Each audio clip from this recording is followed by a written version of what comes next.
Adesso la parola a un uomo che difende il suo territorio con le unghie e i denti, ma soprattutto con la testa. Ha fatto grandi battaglie, gli ricordo i 3 minuti che abbiamo dato a tutti per gli interventi, perché fra 4 interventi poi dovrò cercare di trarre una sintesi di questa giornata. La parola ad Angelo Cucca, già più votato in Ogliastra, ma soprattutto leader di quel territorio. Angelo Cucca.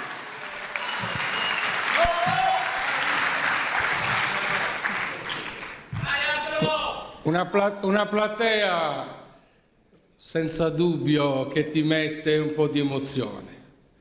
Una serata, e ne ho visto tante di riunioni, Mauro, una serata dove l'emozione oggi è stata protagonista. Molto probabilmente perché le persone che hanno deciso di partecipare a questo progetto ed essere presenti qui fisicamente, rinunciando anche al lavoro, al loro tempo libero, l'hanno fatto non solo in seguito a un ragionamento, ma guidati anche dal cuore, e quindi molto probabilmente le persone qui presenti le voglio ringraziare a nome del movimento che io con Mauro e altri amici abbiamo fondato. Grazie di essere qui. Io vengo dall'Ogliastra, non mi dilungo a fare il sommario dei grossi problemi che noi abbiamo nella nostra provincia, ma basta solo sapere che a noi ci definiscono l'isola nell'isola e ho detto tutto. Quindi i problemi che ci sono nelle altre province, che ci sono in Sardegna, le viviamo tutte.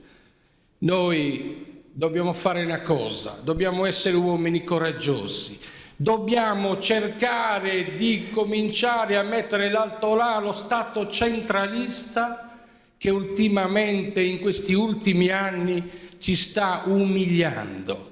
Quando un popolo non ha la possibilità di spostarsi, la libertà di spostarsi in nave, in aereo, vuol dire che questo popolo non è libero. E noi abbiamo il problema dell'insularità, non è che possiamo spostarci in treno o spostarci in macchina. E su queste battaglie noi non dobbiamo mollare, e fa bene Mauro quando si scaglia contro la Tirrenia, perché la Tirrenia, guardate, nonostante prenda i 72 milioni di finanziamenti, al posto di venirci incontro, soprattutto per le tratte disagiate, sapete cosa fa? La Genova Arbatas l'altro giorno l'ha soppressa sino a marzo. Ma è mai possibile? E allora io dico questo, Mauro, un uomo coraggioso, leale, e lui giustamente ha fatto un lavoro strepitoso in questi ultimi anni, di cui io gliene sono davvero grato in rappresentanza della mia provincia.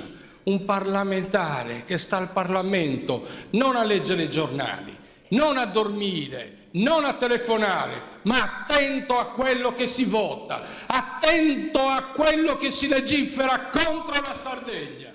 Parlamentare deve fare quello, deve riportare poi nei nostri quotidiani, nelle televisioni e nelle radio, avvisarci: guardate che lo Stato centralista, al posto di tenderci una mano, ci sta continuando ad uccidere.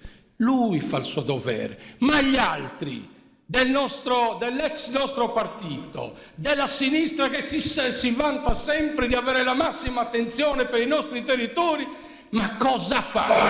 Pensate un attimo, neanche noi vi ricordate voi di questi parlamentari. È vero o non è vero? Abbiamo parlamentari, non sappiamo neanche noi. Un sistema elettorale che fa pena, che fa schifo, che ci appioppa in Sardegna nomi, attori vari che sul territorio non sono mai passati.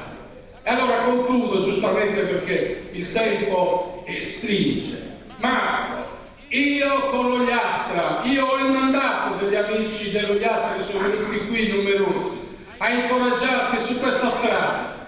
Tu, non dobbiamo essere qui un popolo di piagnoni. Da oggi deve nascere la speranza che questo è un momento storico, come tutti politica e io mi auguro che si vada sempre più in alto, perché tu oggi mi hai fatto realizzare un sogno, cioè io andrò a votare, mi auguro, andrò a votare